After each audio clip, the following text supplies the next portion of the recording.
All right, here we are again for another 7 to 9 views.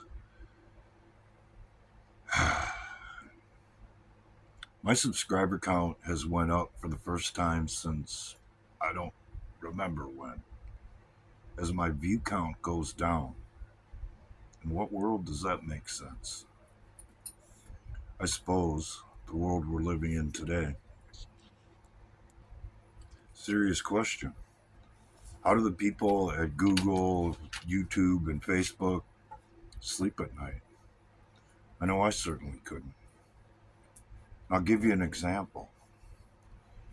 When I used to run demolition derbies, I ran with a guy who cheated all the time. He didn't care how he got a trophy or got paid. He just wanted to win. And I've never looked at it that way. If I can't win by the rules, I'd rather not. And I'm not going to cheat to do it. And it got to the point where I wouldn't help him cheat to do it either. If he was going to draw outside the rule book, I wouldn't help him. It even got to the point where I told him point blank, leave me out of it. He'd have his car and I'd have mine, and I'd stop at the gas station when we got wherever we were going, and I'd go in the gas station and buy a roller dog or whatever just so I could burn 10, 15 minutes so I didn't pull in the pits right behind him. So it didn't look like we were together. Did it work strategy wise against other people? Yeah. But I never liked it because I knew he was cheating.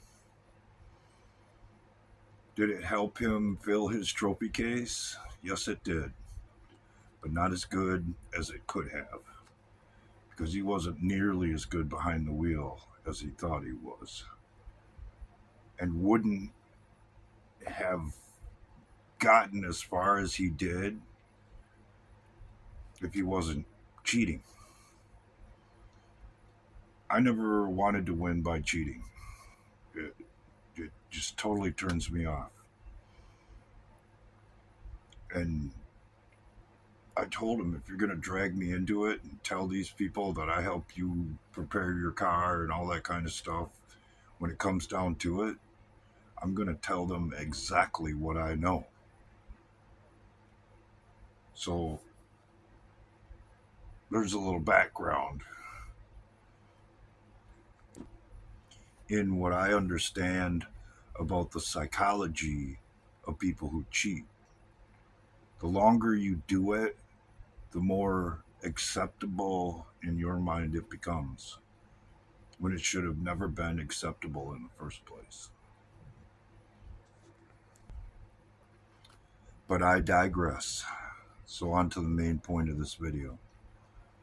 I told you they weren't going to run that old man, didn't I?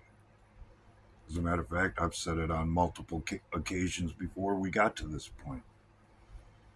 And his vice president isn't going to be the nominee either, even though it kind of looks that way at the moment.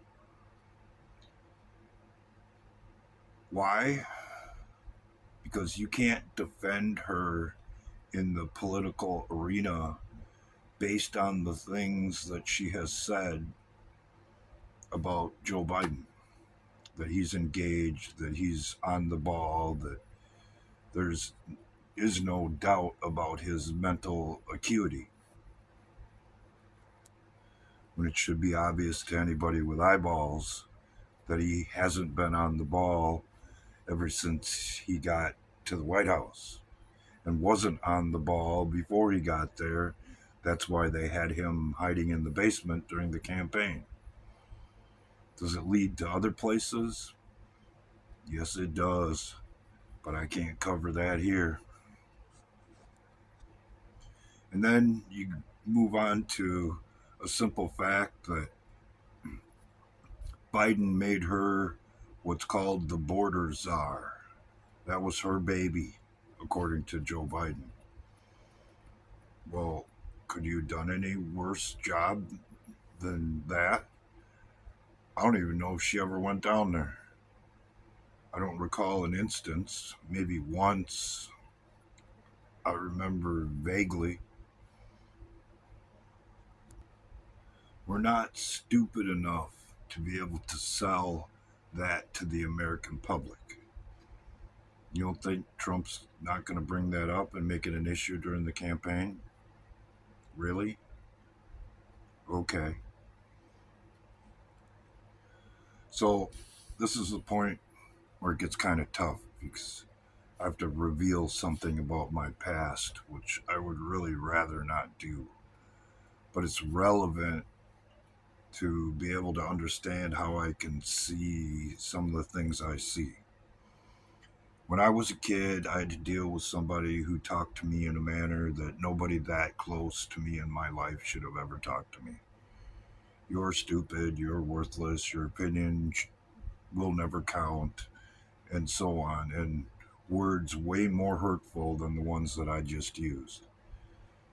And after years and years of enduring that, even though I have proved differently on multiple occasions, they still see me that way because they had dehumanized me in their mind.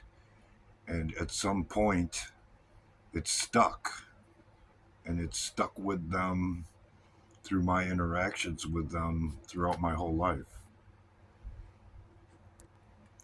That's how the upper echelons of the Democrat Party see you, see their own supporters. And the sad part about it is for their very own supporters, the people who help them get away with what can only be called cheating, in their minds, they think that their own people deserve what they get because they fell for the bullshit. So here's where the parallel gets kind of sad. Here I am later in life realizing that I could have been anything I wanted to be: a doctor, a lawyer, an engineer. But my future was stolen from me when I was a kid because of all of the horrible things that were said to me and the fact that at that age, I believed it. Now, here I am all these years later, watching a replay of what was my life years ago play out in live time as our country hangs in the balance. How could I remain silent? How could I just walk away, even though the people who are trying to cheat for a win keep screwing with me and would rather have me do just that?